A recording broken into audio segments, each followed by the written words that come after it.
AP MLA కోటాలో నామినేషన్లు వేసిన 7 ఎమ్మెల్సీలు ఏకగ్రీవంగా ఎన్నికయ్యారు. వైఎస్ఆర్సీపీ నుంచి ఆళ్ల నాని, గంగుల ప్రభాకర్ రెడ్డి ఎన్నికవగా టీడీపీ నుంచి నారా లోకేష్, కరణం బలరాం, పోతుల సునీత, డొక్క మాణిక్య వరప్రసాద్, బచ్చుల అర్జునుడు ఏకగ్రీవంగా ఎన్నికైనట్టు అసెంబ్లీ కార్యదర్శి సత్యనారాయణ అధికారికంగా ప్రకటించారు.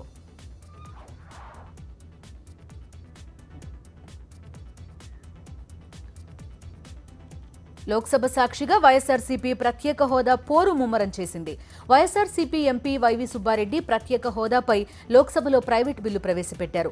పునర్విభజన చట్టాన్ని సవరించాలని, 15 ఏళ్ల పాటు ప్రత్యేక హోదా ఇవ్వాలని బిల్లులో ప్రతిపాదించారు. ఎక్సైజ్ డ్యూటీ, ఆదాయ పన్ను, కార్పొరేట్ పన్నుల్లో రాయితీ కల్పించాలని వైవి సుబ్బారెడ్డి బిల్లులో విజ్ఞప్తి చేశారు. వర్కింగ్ క్యాపిటల్ పరిశ్రమలకు 40% సబ్సిడీ కల్పించాలని వైవి సుబ్బారెడ్డి కోరారు. For leave to introduce a bill further to amend the Andhra Pradesh Reacting Act 2014. The question is that leave be granted to introduce the bill. Those in favor may say aye. Aye. Those against may say no. I think the ayes have it. The ayes have it. The leave is granted. The member may introduce the bill. Sir, I introduce the bill. ఉగ్రవాదం విషయంలో పాకిస్తాన్ ద్వంద్వ నీతి పాటిస్తోందని YSR Congress party MP Vijayasai Reddy మండిపడ్డారు. మంచి ఉగ్రవాదులు, చెడ్డ ఉగ్రవాదులు అంటూ వేర్వేరుగా చూపే ప్రయత్నం చేస్తూ ప్రపంచ దేశాలను బురిడి కొట్టించేందుకు ప్రయత్నిస్తోందని విమర్శించారు. పాకిస్తాన్ను ఉగ్రవాద దేశంగా ప్రకటించాలనే అంశంపై రాజ్యసభలో జరిగిన చర్చలో విజయసాయిరెడ్డి పాల్గొన్నారు. అగ్రరాజ్యం అమెరికా కూడా పాకిస్తాన్ను ఉగ్రవాద దేశంగా పేర్కొందని ఈ సందర్భంగా ఆయన గుర్తు చేశారు. పాకిస్తాన్కు పొరుగునే ఉన్న ఆఫ్ఘనిస్తాన్ కూడా పాక్పై తీవ్ర విమర్శలు చేసిందని పేర్కొన్నారు.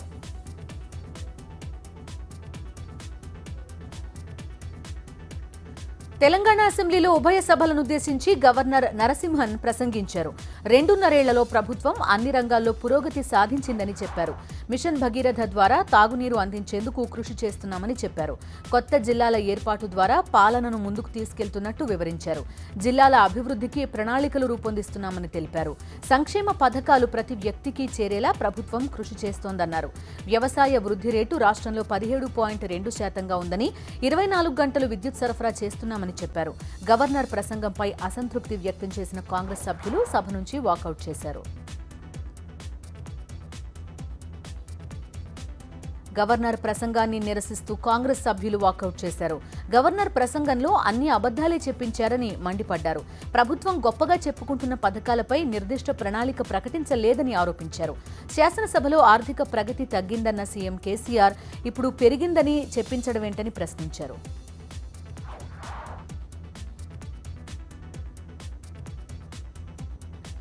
కేసీఆర్ ప్రభుత్వం గవర్నర్తో పచ్చి అబద్దాలు చెప్పించిందని టీటీడీపీ ఎమ్మెల్యే రేవంత్ రెడ్డి మండిపడ్డారు. కీలక సంక్షేమ పథకాలను ప్రస్తావించలేదని ఆరోపించారు. గవర్నర్ స్పీచ్తో పథకాలన్నింటిపై ఈ ఏడాది ఏం చేయబోమని స్పష్టంగా చెప్పించారని విమర్శించారు. బడ్జెట్ సమావేశాలను కుదించి ప్రజాప్రతినిధుల హక్కులను కాలరాస్తున్నారని అన్నారు.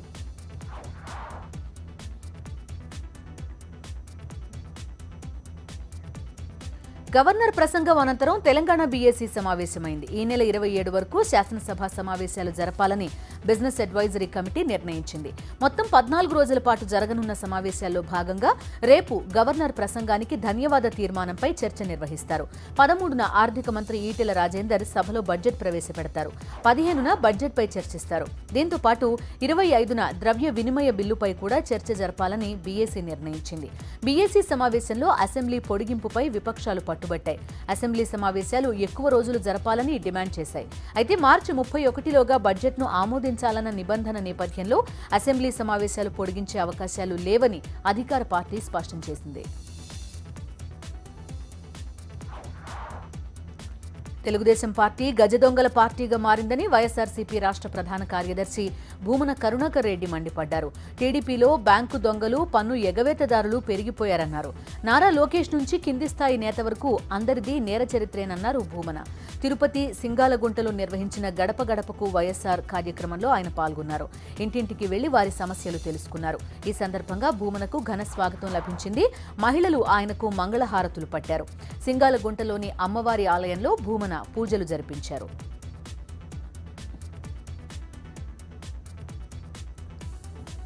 సర్వేపల్లి వైఎస్ఆర్సీపీ ఎమ్మెల్యే కాకాని గోవర్ధన్ రెడ్డికి సుప్రీంకోర్టులో ఊరట లభించింది. టీడీపీ నేత సోమిరెడ్డి చంద్రమోహన్ రెడ్డి విదేశాల్లో అక్రమ ఆస్తులు కలిగి ఉన్నారని గోవర్ధన్ రెడ్డి గతంలో పలుమార్లు ఆరోపణలు చేశారు. అందుకు సంబంధించిన ఆధారాలు తన వద్ద ఉన్నాయని చెప్పారు.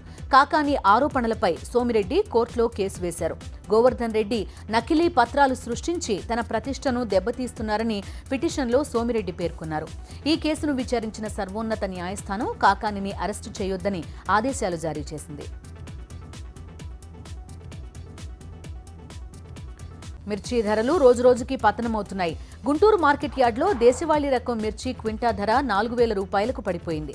దీంతో రైతులు లబోదిబోమంటున్నారు. పెట్టిన పెట్టుబడులు కూడా రావడం లేదని ఆందోళన వ్యక్తం చేస్తున్నారు. ఈ నేపథ్యంలో వైఎస్ఆర్ కాంగ్రెస్ పార్టీ నేతలు మార్కెట్ యార్డ్ని సందర్శించారు. అక్కడ జరుగుతున్న లావాదేవీలను పరిశీలించారు. రైతులతో మాట్లాడి ధరల గురించి అడిగి తెలుసుకున్నారు. యార్డు కార్యదర్శి, వ్యాపారులతో కూడా వైసీపీ నేతలు చర్చించారు. ధరల పతనానికి గల కారణాలను తెలుసుకున్నారు. ఎన్నికలకు ముందు ధరల స్థిరీకరణ నిధిని ఏర్పాటు చేస్తానన్న చంద్రబాబు ఇప్పుడు ఆ ఊసే ఎత్తడం లేదని విమర్శించారు. వెంటనే మార్క్ ఫెడ్ని రంగంలోకి దింపి క్వింటా మిర్చిని కనీసం 10,000 రూపాయల చొప్పున కొనుగోలు చేయాలని డిమాండ్ చేశారు. మిర్చి రైతుల సమస్యలపై తమ పార్టీ అధినేత జగన్ అసెంబ్లీలో చర్చిస్తారని తెలిపారు.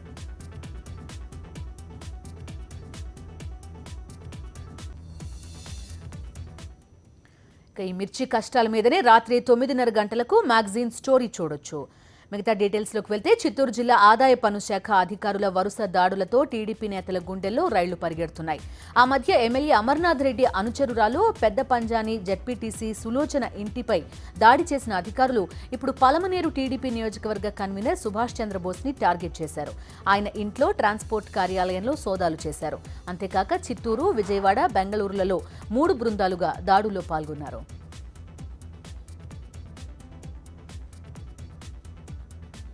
అనంతపురం జిల్లా ధర్మవరంలో ఉద్రిక్తత చోటు చేసుకుంది. మంత్రి పరిటాల సునీత, ఎమ్మెల్యే సూరి వర్గాల మధ్య తలెత్తిన వివాదం ఘర్షణకు దారితీసింది. పరిటాల వర్గీయులు చేపట్టిన విద్యుత్ కేబుల్ పనులను సూరి వర్గం అడ్డుకోవడంతో ఇరు వర్గాల మధ్య ఘర్షణ మొదలైంది. ఈ బాహాబాహిలో పరిటాల వర్గీయుల్లో 3 గాయపడ్డారు. పోలీసుల ద్వారా కేబుల్ పనులు ఆపించేందుకు సూరి వర్గం ప్రయత్నించింది. ఈ నేపథ్యంలో పోలీసులతో మంత్రి పరిటాల సునీత వర్గీయులు వాగ్వాదానికి దిగారు. కేబుల్ పనులు కొనసాగించే తీరుతామని మంత్రి అనుచరులు తెగేసి చెప్పారు.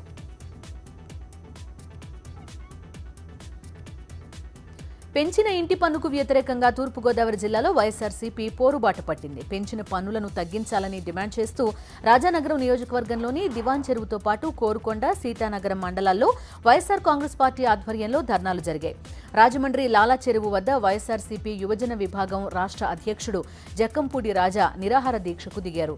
కోరుకొండ మండలం నరసాపురం, గాదరాడ గ్రామాల్లో పార్టీ కోఆర్డినేటర్ జక్కంపూడి విజయలక్ష్మి ఆధ్వర్యంలో పంచాయతీ కార్యాలయం వద్ద వినూత్న రీతిలో నిరసన తెలిపారు.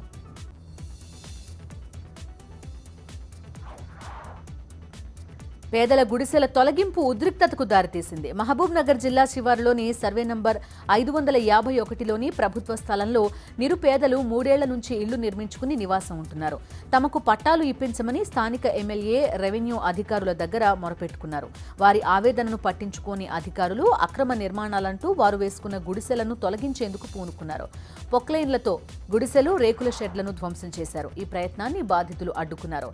ప్రొక్లైనర్లపై కూర్చుని నిరసన తెలిపారు. తమ ఇళ్లను కూల్చొద్దంటూ కన్నీరు మున్నీరయ్యాయి. అయినా కూల్చివేతలు ఆపకపోవడంతో కొందరు మహిళలు ఒంటిపై కిరోసిన్ పోసుకుని ఆత్మహత్యాయత్నం కూడా చేశారు. కూల్చివేతలను అడ్డుకునే ప్రయత్నంలో పలువురు మహిళలు స్పృహ కోల్పోయారు. వారిని వెంటనే ఆసుపత్రికి తరలించారు. పరిస్థితి ఉద్రిక్తంగా మారడంతో అధికారులు కూల్చివేతలు ఆపేసి వెనుతిరిగారు.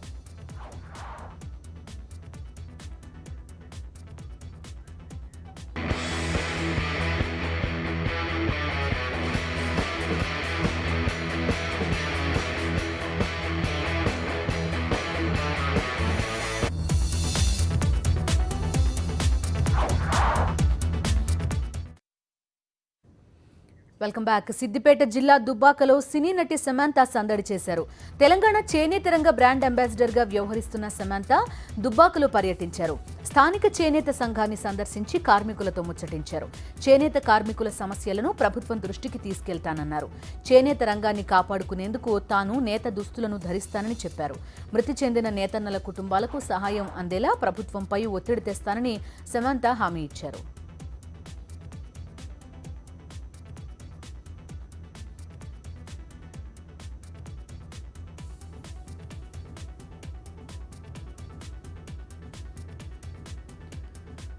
సమాచార హక్కు చట్టం దేశంలో ఒక పదునైన ఆయుధంగా మారిందని బీజేపీ ఎంపీ వరుణ్ గాంధీ వ్యాఖ్యానించారు.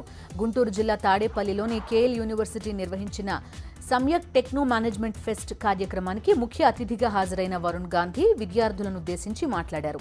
సాంకేతిక పరిజ్ఞానంలో భారత్ దూసుకుపోతుండడం శుభ పరిణామం అన్నారు. సమాచార హక్కు చట్టాన్ని 0.4% మంది యువత మాత్రమే వినియోగించుకుంటున్నారని, సహా చట్టంపై యువత అవగాహన పెంచుకోవాలని వరుణ్ పిలుపునిచ్చారు.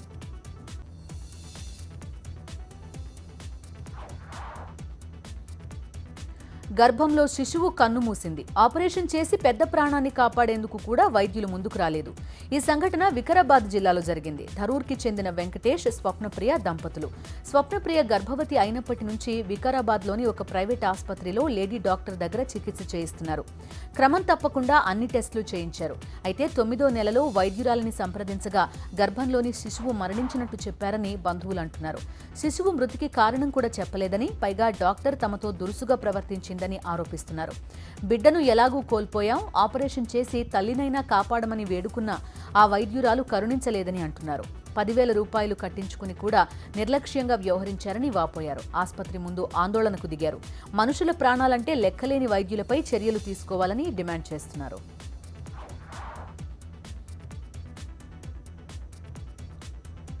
ఆరు నెలల చిన్నారి ప్రైవేట్ ఆసుపత్రిలో చికిత్స పొందుతూ మృతి చెందింది. డాక్టర్ల నిర్లక్ష్యం వల్లే తమ పాప చనిపోయిందని బంధువులు ఆరోపిస్తున్నారు. కరీంనగర్ జిల్లా మహదేవ్పూర్ మండలం కుంట్ల గ్రామానికి చెందిన సిడం మల్లయ్య, మీనా దంపతుల కుమార్తె ఆరోగ్యం సరిగా లేకపోవడంతో ఆదిలాబాద్ జిల్లా మంచిర్యాలలోని ప్రైవేట్ హాస్పిటల్కి తీసుకొచ్చారు.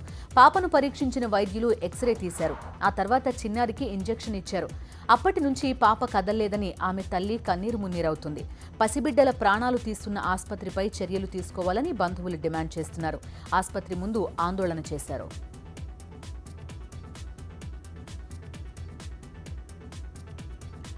డబ్బులు దాచుకునే బ్యాంకుల్లోనే డబ్బులకు భద్రత లేని పరిస్థితి. తూర్పుగోదావరి జిల్లా మండపేటకు చెందిన కర్రి పాపారాయుడికి రామచంద్రాపురంలోని ఐసీఐసీఐ బ్యాంకులో అకౌంట్ ఉంది. ఆయన దగ్గర అప్పుగా తీసుకున్న 14,65,000 రూపాయలను ఆయన అకౌంట్లో జమ చేశారు తీసుకున్నవారు. కానీ మార్చి 4న ఆ డబ్బు అకౌంట్ నుంచి మాయమైంది. దీనిపై బ్యాంకు సిబ్బందిని నిలదీయగా సిబ్బంది సరైన సమాధానం ఇవ్వలేదు. దీంతో బాధితుడు స్థానిక పోలీస్ స్టేషన్లో ఫిర్యాదు చేశారు. బ్యాంకులోనే డబ్బుకు రక్షణ లేకపోతే పరిస్థితి ఏంటని వాపోతున్నాడు బాధితుడు. మెదక్ జిల్లా నర్సాపూర్లో సెల్ టవర్పై ఓ యువకుడు హల్చల్ చేశాడు. పట్టణంలోని హనుమాన్పేటకు చెందిన రాజేందర్ రెడ్డి టవర్ ఎక్కి నిరసన వ్యక్తం చేశాడు. నర్సాపూర్ సమీపంలోని లక్ష్మీ నరసింహస్వామి దేవాలయానికి చెందిన 100 ఎకరాల భూమిని ప్రభుత్వం వివిధ పథకాలకు వినియోగించనుందని ఊహాగానాలొచ్చాయి. దీంతో భూములను ప్రభుత్వం స్వాధీనం చేసుకోవద్దంటూ రాజేందర్ రెడ్డి ఇలా టవర్ ఎక్కి నిరసన తెలిపాడు. స్థానిక సీఐ వెంకటపతిరాజు, ఆర్డీఓ వెంకటేశ్వర్లు సర్ది చెప్పడంతో ఎట్టకేలకు టవర్ దిగాడు.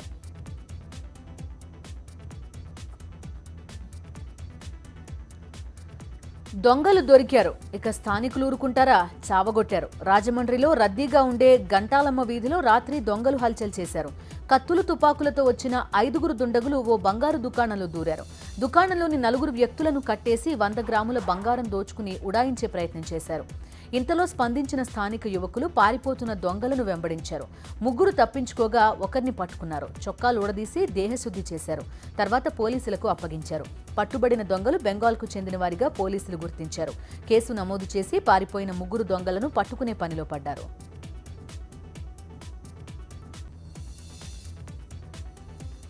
కృష్ణా జిల్లా కంకిపాడు మండలం ఉప్పులూరు దగ్గర బుడమేరు కాలువలో టిప్పర్ బోల్తా పడింది. గన్నవరం నుంచి కంకిపాడు వస్తున్న టిప్పర్ అతివేగంగా బుడమేరు వంతెన పైకి దూసుకొచ్చింది. దీంతో అదుపు తప్పి వంతెన రైలింగ్ ని ఢీకొని కాలువలోకి పల్టీ కొట్టింది. ప్రమాదంలో డ్రైవర్కు గాయాలయ్యాయి. అతివేగంగా రావడం వల్లే ప్రమాదం జరిగిందని అధికారులు భావిస్తున్నారు. గాయపడ్డ డ్రైవర్ని ఆసుపత్రికి తరలించారు.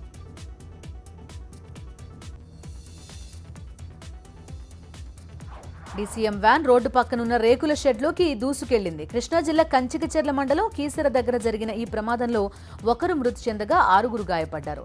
డ్రైవర్ నిద్రమత్తులో ఉండడం వల్లే ప్రమాదం జరిగిందని భావిస్తున్నారు. 6 వ్యక్తులు డీసీఎం వ్యాన్లో నిన్న సాయంత్రం హైదరాబాద్ బయలుదేరారు. వ్యాన్ కీసర సమీపంలోకి రాగానే రోడ్డు పక్కన ఉన్న రేకుల షెడ్లోకి దూసుకుపోయింది. ఆ సమయంలో షెడ్లో 2 నిద్రిస్తున్నట్టు సమాచారం. వీరిలో 1 మృతి చెందారు. డీసీఎంలోని 6 గాయపడ్డారు. వీరిని చికిత్స నిమిత్తం విజయవాడ ఆసుపత్రికి తరలించారు. డీసీఎం డ్రైవర్ పరారీలో ఉన్నాడు.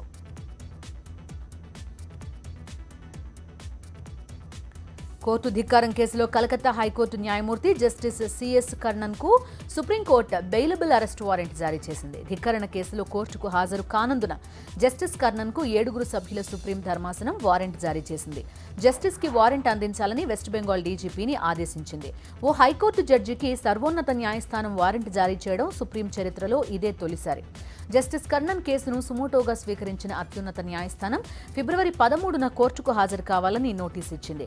అయితే ఆయన హాజరు కాకపోవడం, నోటీసుకి సమాధానం ఇవ్వకపోవడంతో కోర్టు ధిక్కారం కింద పరిగణిస్తూ వ్యక్తిగత హాజరుకు మార్చి 10 వరకు గడువిచ్చింది. జస్టిస్ కర్ణన్ కోర్టుకు రాకపోవడంతో ఆయనపై నాన్ బెయిలబుల్ వారెంట్ ఇచ్చింది సుప్రీంకోర్టు.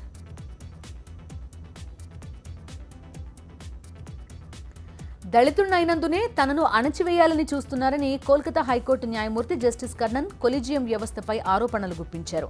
తనకు సమన్లు పంపించే హక్కు సుప్రీంకోర్టుకు లేదన్నారు. సుప్రీంకోర్టు సుప్రీమేమీ కాదని, హైకోర్టు న్యాయమూర్తులు పనివాళ్లు కాదని తీవ్ర వ్యాఖ్యలు చేశారు. కోర్టు ధిక్కారం కేసులో సుప్రీంకోర్టు నాన్ బెయిలబుల్ ఉత్తర్వులు జారీ చేసిన నేపథ్యంలో కర్ణన్ స్పందించారు.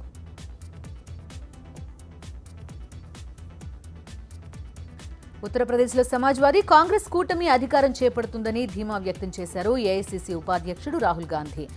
ఎగ్జిట్ పోల్ని ఆయన కొట్టిపారేశారు. బీహార్లోనూ ఇలాంటి ముందస్తు ఫలితాలు చూశామన్నారు రాహుల్.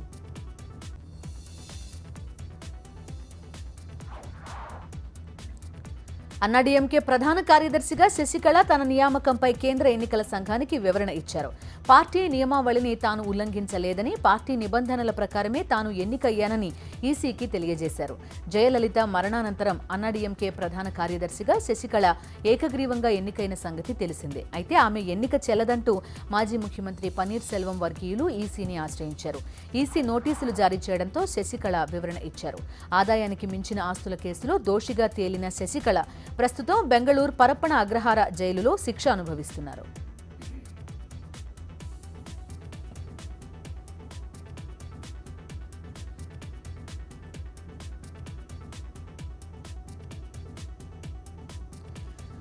టిబెట్లో చైనా పాలన మొదలై నేటికి 58 సంవత్సరాలు. దీనిని వ్యతిరేకిస్తూ టిబెటన్లు ప్రపంచవ్యాప్తంగా ఉన్న చైనా ఎంబసీల ముందు ఆందోళనలకు పిలుపునిచ్చారు. ఢిల్లీలోని చైనా ఎంబసీ ముందు టిబెటన్లు ఆందోళనకు దిగారు. ఆందోళనకు దిగిన టిబెటన్లను పోలీసులు అరెస్ట్ చేశారు. 1959 మార్చి 10 నుంచి చైనా టిబెట్లో పాలన ప్రారంభించింది. అప్పటి నుంచి ఆధ్యాత్మిక గురువు దలైలామా నేతృత్వంలో టిబెట్ స్వాతంత్ర్యం కోసం పోరాడుతున్నారు. దలైలామాకు భారత్ ఆశ్రయం ఇచ్చింది. దీంతో భారత్పై చైనా కన్నెర్ర చేసింది.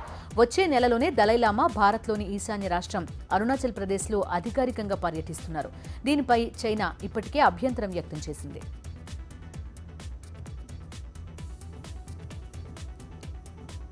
జర్మనీలో మరోసారి టెర్రర్ కలకలం రేపింది. ఓ ఉగ్రవాది జర్మనీలోని డుసెల్డార్ఫ్ సెంట్రల్ రైల్వే స్టేషన్లో బీభత్సం సృష్టించాడు. గొడ్డలితో ప్రయాణికులపై విచక్షణరహితంగా దాడి చేశాడు. ఈ ఘటనతో అక్కడే ఉన్న ప్రయాణికులు భయంతో పరుగులు పెట్టారు. ఉగ్రవాది దాడిలో 5 ప్రయాణికులకు తీవ్ర గాయాలయ్యాయి. వారిని వెంటనే స్థానిక ఆసుపత్రికి తరలించి చికిత్స అందిస్తున్నారు. ఇద్దరి పరిస్థితి విషమంగా ఉంది. వెంటనే అప్రమత్తమైన భద్రతా దళాలు ఉగ్రవాదిని అదుపులోకి తీసుకున్నాయి. రైల్వే స్టేషన్లో భద్రతను పెంచారు. తనిఖీలు ముమ్మరం చేశారు.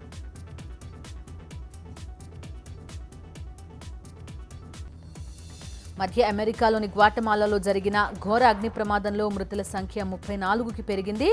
గ్వాటమాలో రాజధాని సాన్ జోస్పిన్కి 10 కిలోమీటర్ల దూరంలో ఉన్న ఒక ప్రభుత్వ వసతి గృహంలో అగ్ని ప్రమాదం జరిగింది. దుర్ఘటనలో 31 మంది అమ్మాయిలు సజీవ దహనమయ్యారు. 10 మంది గాయపడ్డారు. మృతులు గాయపడిన వారంతా 14 నుంచి 17 ఏళ్ల వయసున్న వారేనని స్థానిక అధికారులు తెలిపారు. మంగళవారం రాత్రి ప్రభుత్వ వసతి గృహంలోని అమ్మాయిలపై సామూహిక లైంగిక దాడికి ప్రయత్నాలు జరిగినట్టు సమాచారం. ఆ దాడిపై తిరగబడిన అమ్మాయిలు దుండగుల బారి నుంచి తప్పించుకునే క్రమంలో పారిపోయేందుకు ప్రయత్నించారు. అయితే చాలా మందిని అక్కడి వసతి గదుల్లోనే సిబ్బంది బంధించారు. ఆ మరుసటి రోజే ఈ అగ్ని ప్రమాద ఘటన చోటు చేసుకోవడం గమనార్హం.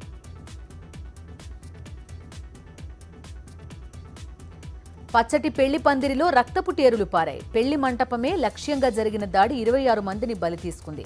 ఇరాక్ రాజధాని బాగ్దాద్లో ఉగ్రవాదులు ఆత్మాహుతి దాడికి పాల్పడ్డారు. పెళ్లికి వచ్చిన బంధువులే లక్ష్యంగా జరిపిన జంట ఆత్మాహుతి దాడుల్లో 26 మంది ప్రాణాలు కోల్పోయారు. మరో 67 మంది గాయపడ్డారు.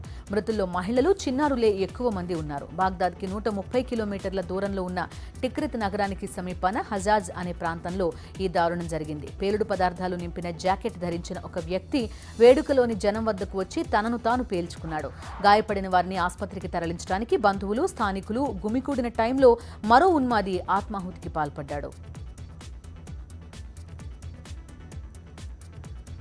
నేపాల్లో జరిగిన ఘోర రోడ్డు ప్రమాదంలో 26 మంది మరణించగా మరో 36 మంది తీవ్రంగా గాయపడ్డారు. నేపాల్ రాజధాని ఖాట్మండూకి పశ్చిమాన 400 కిలోమీటర్ల దూరంలో ఈ ప్రమాదం జరిగినట్టు అధికారులు చెప్పారు. పర్వత ప్రాంతంలో ఇరుకైన రహదారిలో వెళ్తున్న బస్సు అదుపు తప్పి లోయలో పడిపోయింది. దాదాపు 200 మీటర్ల దిగువకు బస్సు దొర్లుకుంటూ వెళ్లి నదిలో పడింది. స్థానికులు వెంటనే పోలీసులకు సమాచారం అందించగా పోలీసులు, సైనికులు సంఘటనా స్థలానికి చేరుకుని సహాయక చర్యలు చేపట్టారు. మృతదేహాలను వెలికితీశారు. క్షతగాత్రులను హెలికాప్టర్లలో నేపాల్గంజ్లోని ఆసుపత్రికి తరలించారు. సహాయక చర్యలకు ప్రతికూల వాతావరణం ఆటంకం కలిగించింది. నేపాల్లో పర్వత ప్రాంతాల్లో రోడ్డు ఇరుకుగా ఉండడం, బస్సులు కండిషన్లు లేకపోవడం వల్ల తరచూ ప్రమాదాలు జరుగుతున్నాయి. యుఎస్ ఆర్మీకి దీటుగా తన రక్షణ రంగాన్ని అభివృద్ధి చేసుకుంటున్న చైనా మరో ముందడుగు వేసింది. తాజాగా న్యూ స్టెల్త్ ఫైటర్ జెట్ J-20ని సర్వీస్లోకి తీసుకొచ్చింది. అమెరికా వద్ద ఉన్న F-22కి J-20కి చాలా దగ్గర పోలికలున్నాయి. గత కొన్ని సంవత్సరాల నుంచి చైనా నావల్ ఫోర్స్పై దృష్టి సారించింది. దీనికోసం అత్యంత అధునాతన ఆయుధాలను సిద్ధం చేసుకుంటుంది. రోజురోజుకి దక్షిణ చైనా సముద్రంలో పెరుగుతున్న ఉద్రిక్తతలను దృష్టిలో ఉంచుకుని చైనా తన నేవీని అభివృద్ధి చేసుకునే పనిలో పడింది.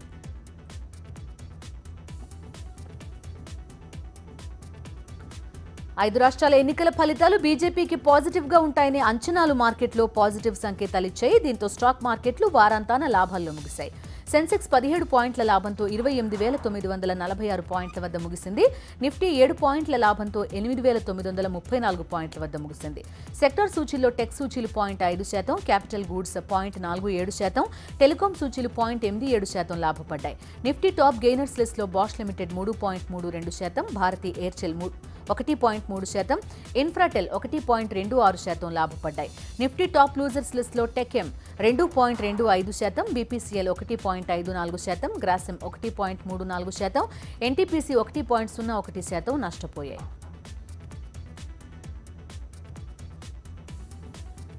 ప్రముఖ వ్యాపారవేత్త విజయ్ మాల్యా బ్యాంకులతో సెటిల్మెంట్కి సిద్ధంగా ఉన్నానని ట్విట్టర్ ద్వారా వెల్లడించారు. బ్యాంకులకు వేల కోట్ల రుణాలు చెల్లించకుండా లండన్కి పారిపోయినట్టు ఆయనపై ఆరోపణలు ఉన్న సంగతి తెలిసిందే.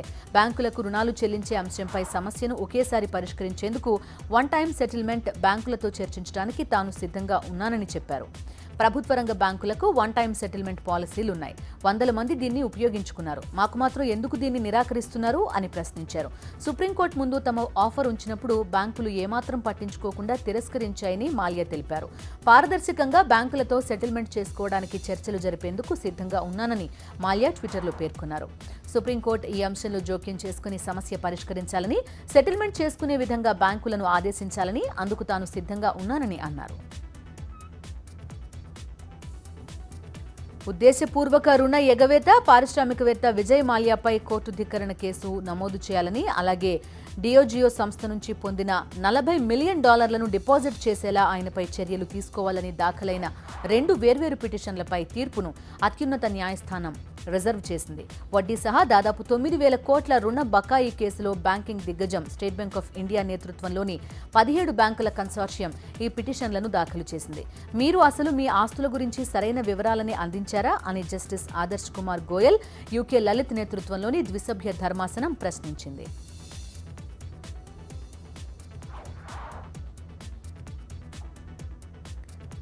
మొబైల్ వాలెట్ సంస్థ పేటీఎం క్రెడిట్ కార్డుల వడ్డనపై వెనక్కి తగ్గింది. క్రెడిట్ కార్డుతో టాపప్లపై విధించిన 2% ఛార్జీలు రద్దు చేస్తున్నట్టు ప్రకటించింది.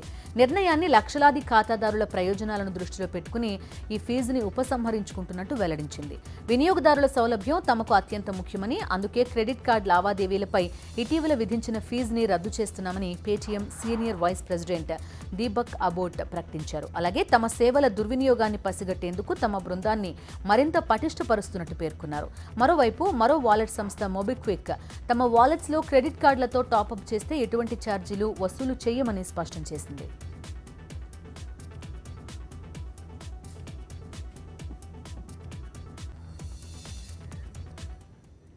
ఇవి స్పీడ్ న్యూస్ విశేషాలు. తర్వాత ఉర్దూ న్యూస్ ప్రసారం అవుతుంది. Stay tuned.